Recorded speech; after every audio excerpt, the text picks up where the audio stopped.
The notifications on the iPad screen were silent, yet they screamed louder than any argument we'd ever had in 10 years of marriage. A string of texts, a shared location, a photo that shouldn't exist, all glowing softly in the dark of our master bedroom while she slept soundly beside me. It wasn't the betrayal that paralyzed me, but the terrified realization that I was going to wake up tomorrow, make coffee, and pretend I didn't know a thing. If you are drawn to the quiet devastation of secrets kept in the dark and the complex unraveling of a perfect life, stay with me. There is a long, difficult road ahead, and I'd value your company as we walk it. The notification didn't make a sound. It was just a soft bloom of light on the nightstand, a ghostly blue pulse in the pitch-black room. Ethan Vance lay perfectly still, his eyes tracing the ceiling fan's motionless blades. Beside him, the rhythm of Sarah's breathing was steady, deep, and infuriatingly peaceful. It was 2:14 a.m. In the architectural world Ethan inhabited, structure was everything. Load-bearing walls, tension cables, the precise calculation of weight and resistance. If you calculated correctly, the building stood. If you missed a variable, it collapsed. He turned his head inches to the left. The iPad, Sarah's old one, which she claimed to have wiped and given to him for reading news, had synced. It wasn't supposed to sync. She was usually so careful with her digital footprint. Passcodes changed monthly. Phone always face down on the marble island in the kitchen. But technology, like human nature, was prone to glitches. Ethan reached out, his fingers hovering over the glass screen. He didn't need to unlock it. The preview was enough. A message from a contact simply listed as J. I'm still tasting you. The wait until Thursday is going to kill me. Below the text was a photo. It was blurry, taken in a rush, but the context was undeniable. It was Sarah, her head thrown back, a distinctive gold necklace. The one Ethan had bought her for their 10th anniversary, glinting against her skin. The background was the interior of a luxury car with beige leather seats. A Tesla. Ethan didn't own a Tesla, but Julian did. Ethan felt a physical blow to his chest, a hollow thud that seemed to knock the wind out of his lungs. He sat up, the sheets pooling around his waist. The room suddenly felt freezing, the Chicago winter seeping through the insulated glass of their high-rise condo. He looked at Sarah. Her dark hair was fanned out across the white pillowcase. She looked innocent. That was the most terrifying part. There was no mark of Cain on her forehead, no scarlet letter burning on her chest. She was just Sarah, the woman who made oat milk lattes in the morning, who complained about the humidity, who had held his hand at his mother's funeral 3 years ago. Thursday, the message said. Thursday was the fundraising gala. She had said she needed to go early to help set up. Ethan slowly swung his legs out of bed. His feet touched the cold hardwood floor, grounding him. He stood up and walked to the floor-to-ceiling window, looking out over the loop. The city was a grid of amber and white lights, a masterpiece of order and design. Down there, people were living messy, chaotic lives. But up here, Ethan had believed he was safe. He walked to the living room, pouring himself a glass of water from the fridge tap. His hands shook, just once, before he gripped the glass tight enough to turn his knuckles white. He could wake her up. He could storm into the bedroom, shake her awake, shove the iPad in her face, and demand an explanation. He could scream. That's what people did in movies. They broke things. They yelled. But Ethan was an architect. He didn't demolish a structure until he had the blueprints for what came next. If he woke her now, she would lie. She would cry. She would spin a narrative where this was somehow a misunderstanding, or worse, his fault. She would say he worked too much, that he was emotionally distant, that she was lonely. She would weaponize his own stoicism against him. He took a sip of water. It tasted like metal. He walked back to the bedroom, placing the glass on his coaster. He picked up the iPad, took a photo of the screen with his own phone, and then carefully turned the tablet over, exactly as it had been. He slid back into bed. The sheets were still warm from his body heat. Sarah shifted, her arm instinctively reaching out to drape across his chest. Her hand was heavy, warm, and familiar. Ethan stopped breathing for a second. He wanted to recoil. He wanted to push her away. Instead, he lay paralyzed, staring into the dark, feeling the weight of her arm like a chain. He wouldn't tell her. Not tonight. Not tomorrow. He closed his eyes, but he knew he wouldn't sleep. He was already drafting the demolition plan in his head, brick by agonizing brick. The bow tie refused to sit straight. Ethan's fingers, usually steady enough to draft 100 scale details without a ruler, were fumbling with the black silk. He stared at his reflection in the bathroom mirror. The man staring back looked hollowed out, dark circles bruising the skin beneath his eyes. It had been 3 days since the notification, 3 days of sleeping on the edge of the mattress, 3 days of swallowing bile while Sarah poured him coffee and asked about his schedule. "Here, let me." Sarah's voice came from the doorway. Ethan froze. He watched her in the mirror as she approached. She was wearing a dress the color of midnight, silk that clung to her frame like liquid. Around her neck hung the gold necklace, the one from the photo, the one she had worn in Julian's Tesla. He stopped breathing as her hands reached up to his collar. Her fingers were cool and smelled of jasmine and expensive lotion, as she deftly manipulated the silk tie. Her knuckles grazed his throat. It took every ounce of his willpower not to grab her wrists and shove her away. His skin crawled where she touched him, a physical rejection of her betrayal. "You look tired, Ethan," she murmured, her eyes meeting his in the glass. Her gaze was soft, concerned. It was a masterclass in deception. "Is the Hudson Project stressing you out?" "Just a deadline," Ethan said. His voice sounded rusty, foreign to his own ears. "Well, try to relax tonight. It's a party. You need to be seen." She patted his chest, right over his heart, which was hammering a frantic, uneven rhythm against his ribs. "Julian said he's bringing some potential investors. It could be good for the firm." The name hung in the air, sucking the oxygen out of the bathroom. "Julian." She said it so easily, without a stutter, without a blush. "Right," Ethan managed. "Julian." The gala was held in the atrium of the new Modern Art Museum, a space of glass and steel that Ethan usually admired. Tonight, it felt like a cage. The acoustics amplified the chatter of Chicago's elite into a deafening roar. Waiters circulated with champagne, and the air was thick with perfume and ambition. Ethan stuck to the periphery, a glass of sparkling water in his hand. He watched Sarah work the room. She was radiant, laughing at a joke made by a senior partner, touching the arm of a donor. She was electric, and he was the grounding wire she was slowly burning out. Then he saw them. Julian stood near the bar, looking predictably slick in a velvet tuxedo jacket. He was younger than Ethan, louder, the kind of developer who sold dreams rather than structures. Sarah drifted toward him. It wasn't obvious to anyone else, a casual greeting between colleagues, but Ethan saw the shift.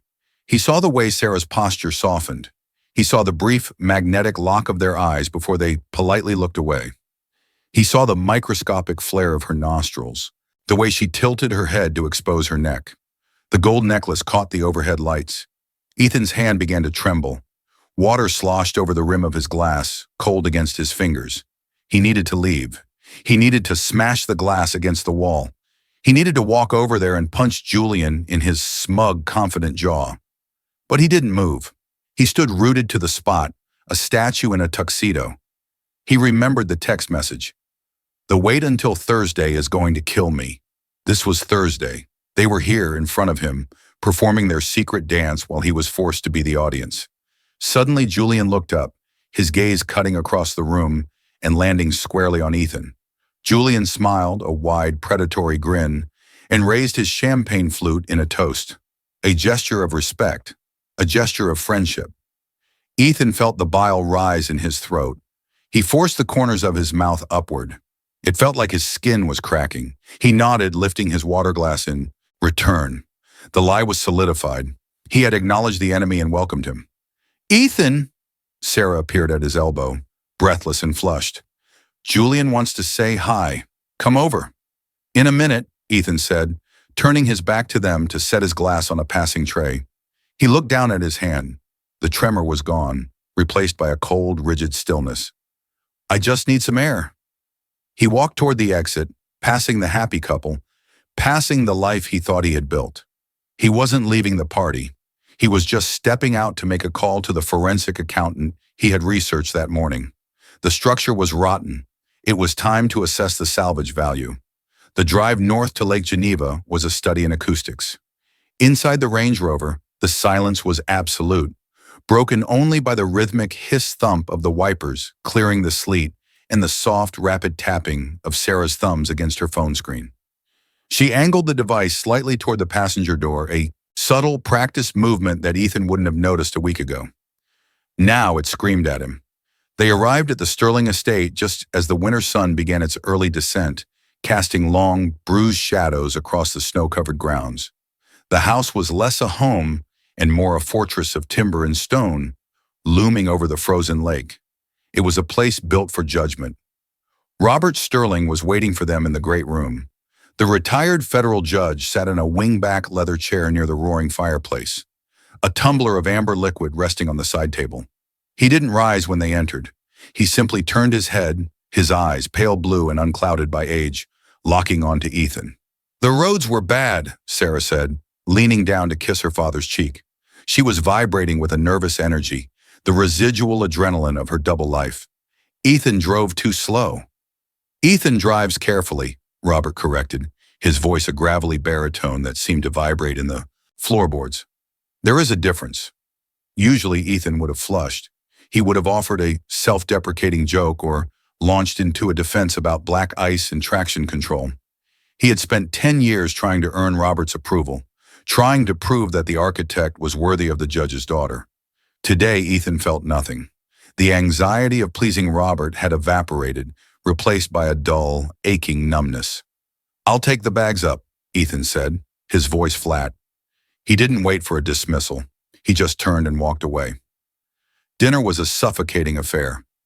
Sarah's mother, Eleanor, chattered endlessly about the club committee and the upcoming spring gala, oblivious to the tension radiating across the mahogany table. Sarah was performing brilliantly, laughing at the right moments, complimenting the roast, reaching out to touch Ethan's hand when she made a point about partnership.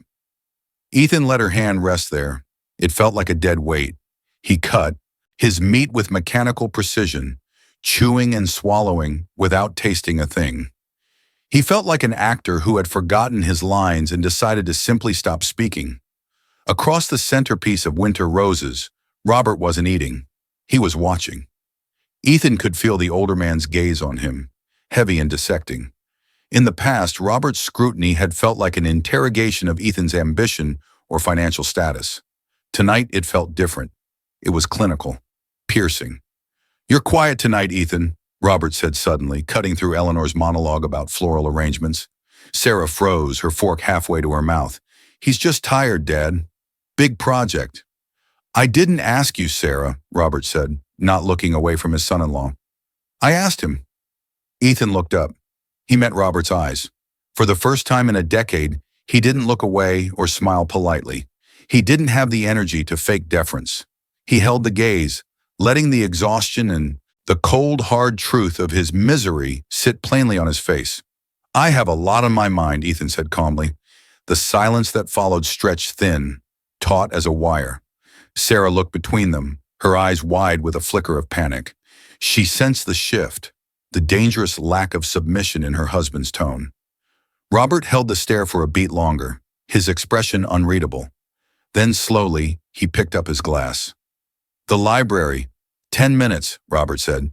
"Bring the scotch." It wasn't a request. It was a summons. Ethan watched Robert rise and leave the room, his heart rate remaining eerily steady. He wasn't afraid of the judge anymore. What was the worst Robert could do? Tell him he wasn't good enough for Sarah? Ethan almost laughed. If Robert only knew just how low the bar had fallen. The library was a mausoleum of unread books and expensive silence. The air smelled of cedar wood and aged tobacco, a scent that had intimidated Ethan for a decade. He closed the heavy, oak door behind him, the latch clicking with a finality that echoed in the high-ceiling room. Robert was standing by the fireplace, his back to the room, poking at the dying embers with an iron rod. On the side table, a crystal decanter of single malt scotch caught the firelight, glowing like liquid amber. 2 heavy glasses sat beside it. "Sit," Robert said without turning around. Ethan chose the leather armchair furthest from the fire.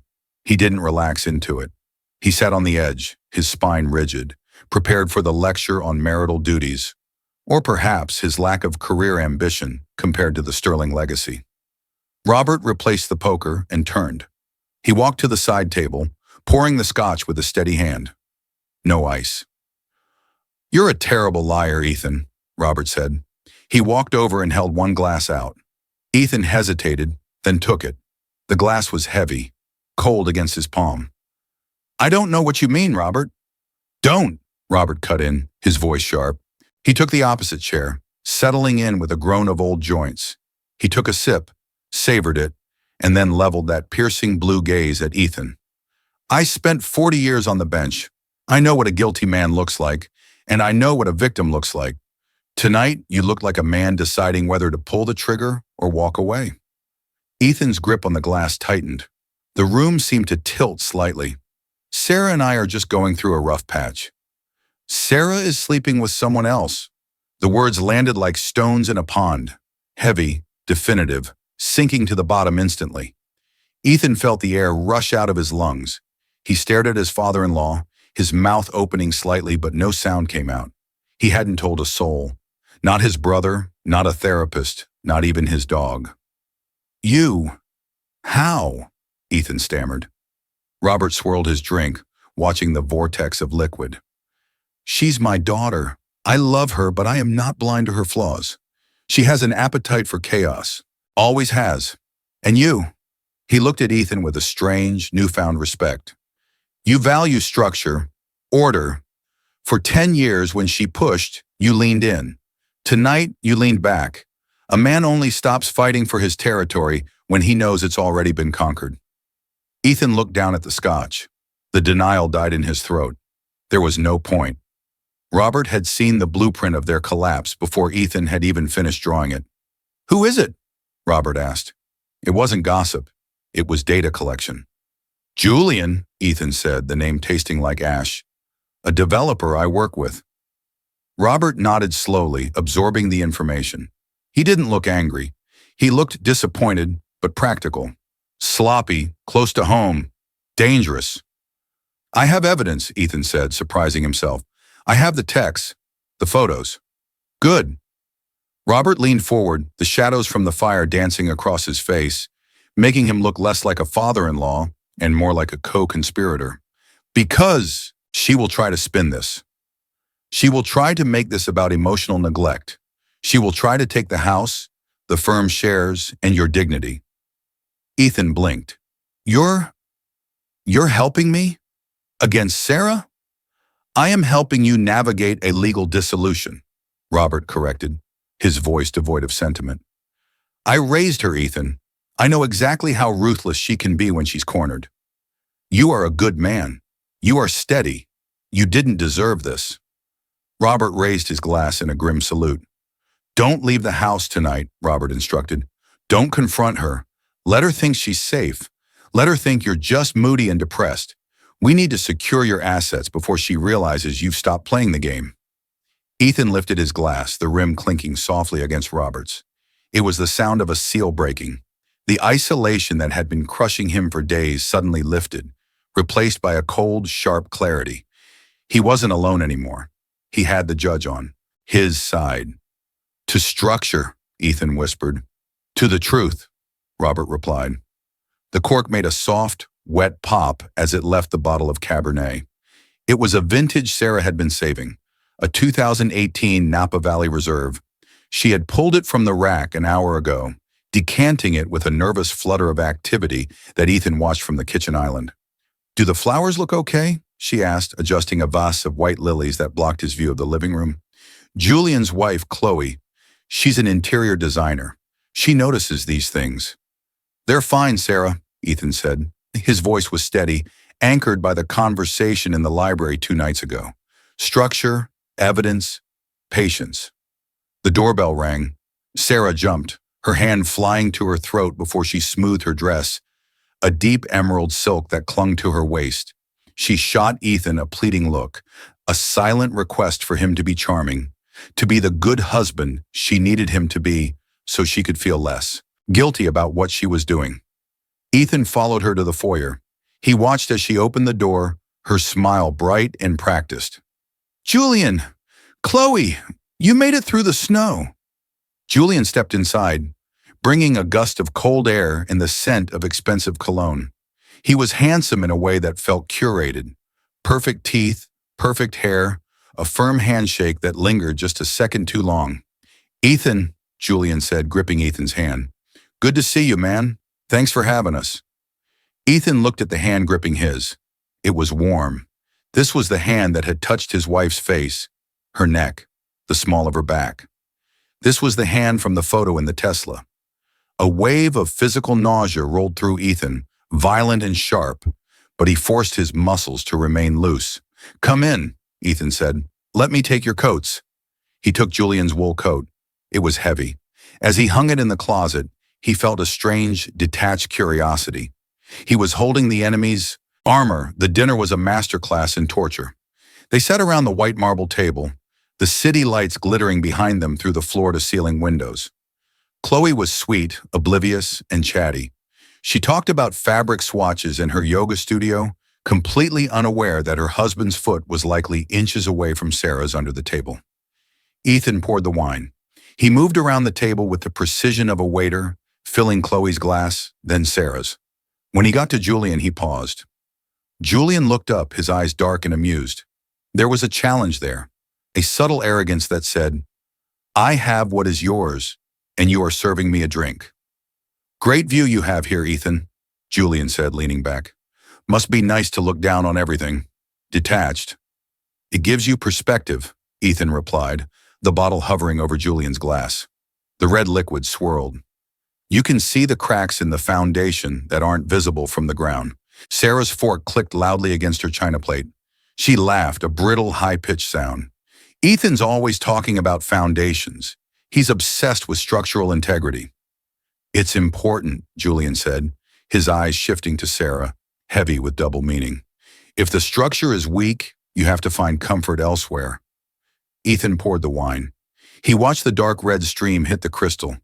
He imagined for one terrifying second, smashing the heavy bottle into Julian's temple, the shattering glass, the scream, the end of the lie. But Robert's voice echoed in his head. "A man only stops fighting when he knows he's already lost." "You haven't lost, Ethan. You're just redefining the terms." Ethan finished pouring and set the bottle down. "Enjoy," he said softly. He returned to his seat at the head of the table. He picked up his knife and fork. Across from him, Sarah was flushed, her eyes darting between him and Julian, intoxicated by the thrill of the deception. Ethan cut into his steak. He chewed slowly.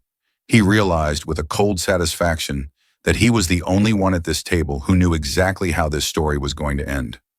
Sarah thought she was the director of this drama, but she was just an actor who hadn't read the script's final act.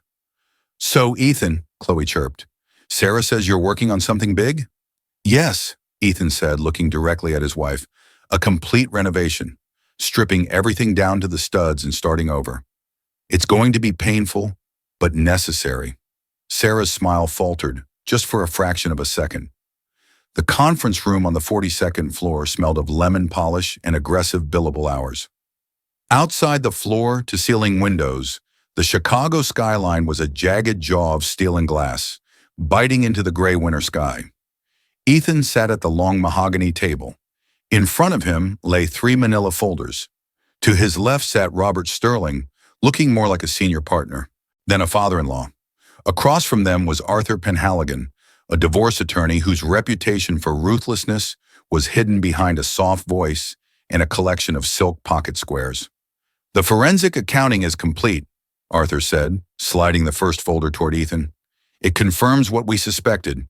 There have been withdrawals from the joint savings, consulting fees paid to a shell company registered in Delaware. We traced the IP address of the registration. It matches Julian's development firm." Ethan opened the folder. Rows of numbers, dates, amounts. It wasn't just an affair.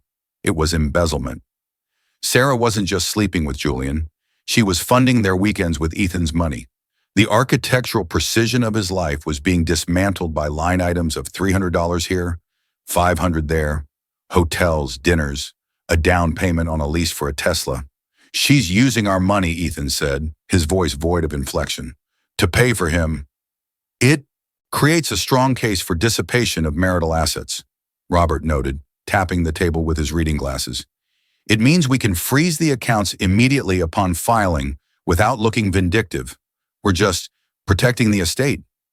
Ethan picked up the pen. It was a Mont Blanc, heavy and black. He looked at the document, Petition for Dissolution of Marriage.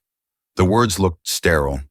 10 years of mornings, holidays, arguments, and dreams reduced to irreconcilable differences. Sign it, Robert said softly, but don't date it yet. We file on Monday. That gives you the weekend to move the liquid assets into the trust we set up. Ethan signed. The scratch of the nib against the paper sounded like a fabric tearing. When he returned home that evening, the apartment was dark. He found Sarah in the kitchen, nursing a glass of white wine. She was leaning against the granite island, the very picture of the lonely, neglected wife. You're late again, she said, not turning around. Work, Ethan replied, hanging his coat. He felt dirty, the legal secrets clinging to him like smoke. Sarah turned. Her eyes were red-rimmed. She set the wine glass down with a sharp clack. It's always work, Ethan. You're physically here, but you're gone. You look through me like I'm a piece of furniture you're thinking about replacing. The irony was so sharp it almost cut him. Ethan walked to the fridge, grabbing a bottle of water to give his hand something to do. I'm just tired, Sarah. Are you? She stepped closer, invading his personal space. She smelled of wine and desperation. Or is there someone else? Ethan froze. He looked down at her. She was projecting, shifting her guilt onto him, trying to make him the villain so she could justify her own betrayal. It was a classic defensive maneuver. Someone else? Ethan repeated, his voice dangerously calm. You've been cold, distant. You don't touch me, Sarah accused, her voice rising. If you're sleeping with someone, Ethan, just tell me. Don't make me feel like I'm crazy. He looked at her, really looked at her. He saw the fear behind the accusation. She wasn't afraid he was cheating. She was afraid he knew. She was testing the perimeter, checking for breaches in his ignorance. Ethan took a slow sip of water. He thought of the file in his briefcase. He thought of Robert's nod. There is no one else, Sarah, he said, and for the first time in weeks, he didn't feel the need to look away. I'm just focused on the future, on what comes next. Sarah searched his face, looking for a crack. Finding none, she sighed, a sound of relief and frustration.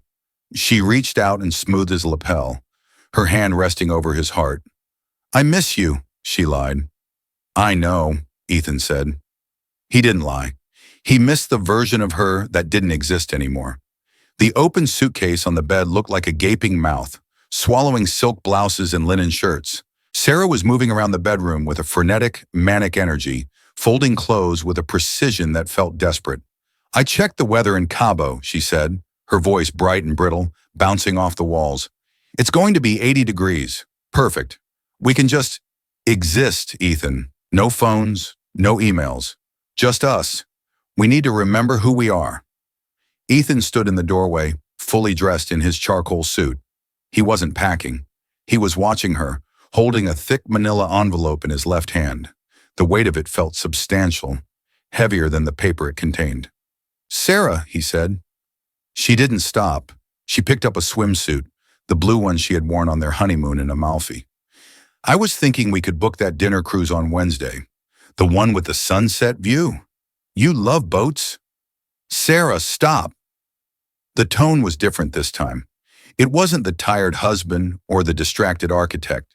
It was the voice of a judge delivering a verdict. Sarah froze, a silk scarf dangling from her hand. She turned slowly. Her smile wavered, twitching at the corners. What? You haven't even started packing. The car will be here in an hour. I'm not going to Cabo, Ethan said. He walked into the room, bypassing the bed, and placed the envelope gently on the dresser. It sat there, stark and brown against the white lacquer. Don't be silly, Sarah gave a nervous laugh. reaching for the envelope.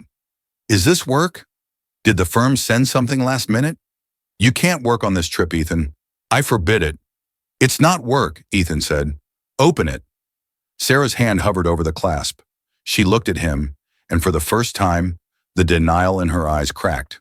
She saw the stillness in him. She saw the absence of anger, which was far more terrifying than rage. She opened the envelope. Ethan watched her slide out the contents, the stack of photos, the printed screenshots of texts, the bank statements highlighting the withdrawals for the consulting fees, and finally the divorce petition, signed and dated that morning. The room went silent. The only sound was the hum of the HVAC system and the distant wail of a siren from the street below, a sound that belonged to a different world. Sarah stared at the photo on top, the one from the Tesla, her face drained of color, turning a sickly shade of gray. She dropped the stack onto the dresser as if it burned her skin. Ethan, she whispered, I can explain. This isn't what it looks like. It is exactly what it looks like, Ethan said. It's Julian. It's the Tesla. It's the money from our savings account. It's the hypocrisy of you standing in this room, packing for a vacation to fix our marriage, while you text him that you miss the taste of him. No! Sarah lunged forward, grabbing his arm. Her grip was frantic. It was a mistake. It's over. I ended it. That's why I booked the trip. I wanted to come back to you. I chose you, Ethan. Ethan looked down at her hand on his sleeve. He felt nothing. No spark, no anger, no love. It was just a hand. He gently but firmly peeled her fingers off his suit jacket. You didn't choose me, Sarah, he said, stepping back. You just haven't been caught yet. There is a difference. Please, she was crying now, ugly, gasping sobs that shook her shoulders. We can fix this. 10 years, Ethan. You can't just throw 10 years away because of one mistake. I didn't throw it away, Ethan said. I'm just clearing the site. The structure was condemned weeks ago. He turned toward the door. He didn't look back at the suitcase or the photos or his wife crumbling onto the floor. Where are you going? She screamed, the sound raw and tearing. Ethan. To work, he said, not breaking his stride. Your father is expecting a call. He's representing me in the settlement. The silence that followed that statement was absolute. He walked down the hallway, the sound of his footsteps steady and rhythmic. He opened the front door, stepped out into the hallway, and closed it behind him. The click of the lock engaging was the loudest sound he had ever heard. The apartment sounded different now. For the first time in 10 years, the acoustics were true. The heavy velvet drapes Sarah had insisted on were gone, packed into cardboard boxes by professional movers 3 days ago. The Persian rugs were rolled up. The closet in the master bedroom was exactly half empty, the hangers on the left side chiming softly against each other whenever the HVAC kicked on. Ethan stood in the center of the living room. It felt cavernous, stripped of the clutter of compromise. Sarah was staying at the Four Seasons while she looked for a condo. The legal proceedings were moving with the swift, brutal efficiency that Robert had promised. There had been no more screaming, no more pleading, just the quiet shuffling of papers and the exchange of keys. The doorbell. He rang. It wasn't the tentative ring of a guest, but the firm, authoritative press of someone who knew they belonged.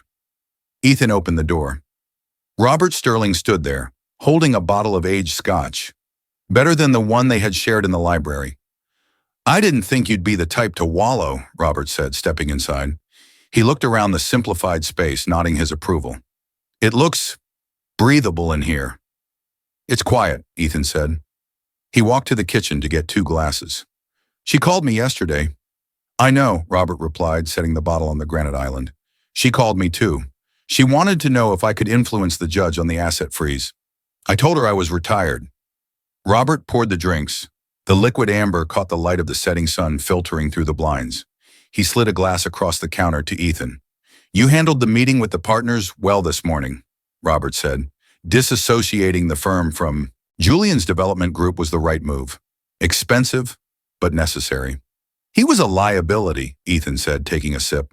The scotch was smooth, warming his chest. Structural instability. Robert chuckled, a rare, dry sound. He leaned against the counter, looking at his son-in-law. You know, Ethan, for years I thought you were boring. I thought you lacked the fire to handle a sterling woman. I was wrong. You don't lack fire. You just keep it in the furnace where it belongs, driving the engine. Is she okay? Ethan asked. It wasn't a question of longing, but of basic humanity. She's angry, Robert admitted. She's embarrassed, but she's a survivor. She'll find someone else to perform for. She always does. Robert took a long swallow of his drink. But you're free. Robert finished his drink and set the glass down. He placed a hand on Ethan's shoulder, a firm, grounding grip.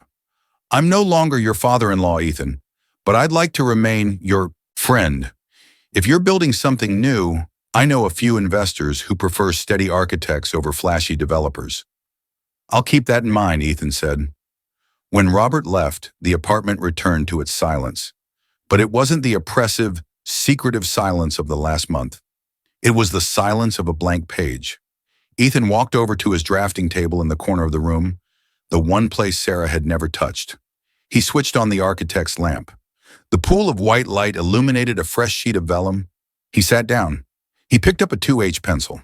He didn't think about the past, about the lies or the blue light of the notification that had started it all. He thought about lines. He thought about light. He thought about a structure that could stand on its own, without needing to lean on anything else for support. Ethan Vance touched the pencil to the paper. He drew a single straight line. It was a wall, a beginning.